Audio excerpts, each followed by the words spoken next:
جو لوگ کہتے ہیں جناب کہ یہ پیر پکڑنے کی ضرورت کیا ہے، رومی کہتا ہے کہ یہ جسم آپ کا جو ہے نا، میرا آپ کا جتنے جسم یہ پھر رہے ہیں، یہ جتنے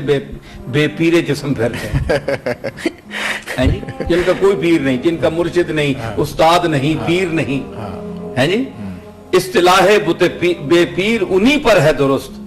اصطلاح بت بے پیر اسی پر ہے درست، جس کا مرشد نہیں، استاد نہیں، پیر نہیں، بت بے پیر اسی کو کہتے ہیں۔ تو مطلب ہے کہ یہ جتنے پھر رہے ہیں کہ جناب کوئی ضرورت نہیں، وہ کہتا ہے کہ تمہارے اس جسم پر اللہ نے یہ دو پیر رکھے ہوئے جو ہیں، اتنے سے چھوٹے سے ہیں، یہ اگر آنکھ نہ ہو جسم پر تو اتنا دیو ہیکل انسان کسی گڑھے میں گرا ہوگا۔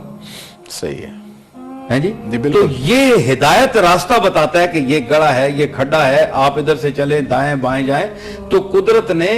آپ ماں کے پیٹ سے ایک مرشد اور رہنما، راہ دکھانے والا وہ دے کر انسان کو بھیجا ہے تاکہ اس کی باڈی ضائع نہ ہو۔ تو اگر باڈی کو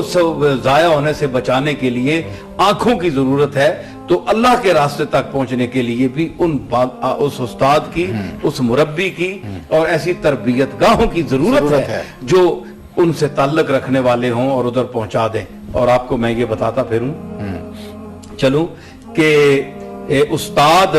اور پیر رومی نے یہ جو کہا نا کہ یہ مرشد ہے، آنکھ جو ہے یہ مرشد ہے، ایک اندھا ہے اس کی آنکھ ہی نہیں ہے، اب وہ کیا کرے گا؟ وہ عصا پکڑے گا، بالکل، یعنی یہ نہیں ہے تو ہاتھ میں ضرور پکڑے گا کہ ان کی جگہ یہ کام کرے گا۔ اندھا ہونے کے باوجود بھی اس کو رہنما کی ضرورت ہے، اندھے اسی لیے تو لکڑی پکڑتے ہیں۔ تو کم از کم جو اس کو بالکل ہی کہتے ہیں جناب کہ یہ چیز ہی کوئی نہیں ہے، فراڈ ہی کوئی نہیں ہے، تو پھر اندھے جو پکڑ کر ہاتھ میں پھرتے ہیں ان کو کہو نا تم فراڈی ہو، تو پھر وہ کہے گا کہ اللہ تعالیٰ تمہیں بھی اندھا کرے اور میں دعا کرتا میں بتاؤں گا پھر کہ تم عصا کے بغیر چل سکتے ہو کہ نہیں۔ یہ جو تمہارے پاس آنکھ کی نعمتیں ہیں ان کو پیر و مرشد سمجھو، تمہارے جسم کی کو منزل تک صحیح سلامت پہنچاتی ہیں یہ آنکھیں ہیں۔ اسی طرح جو اللہ اور رسول تک کی منزل تک بدعقیدگیوں سے، گستاخیوں سے اور ان تمام جھمیلوں سے بچا کر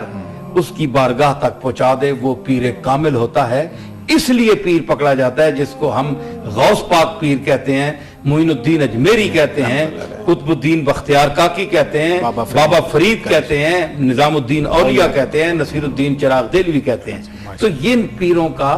فائدہ یہ ہے کہ جس طرح ہماری آنکھیں میں جو مثال دی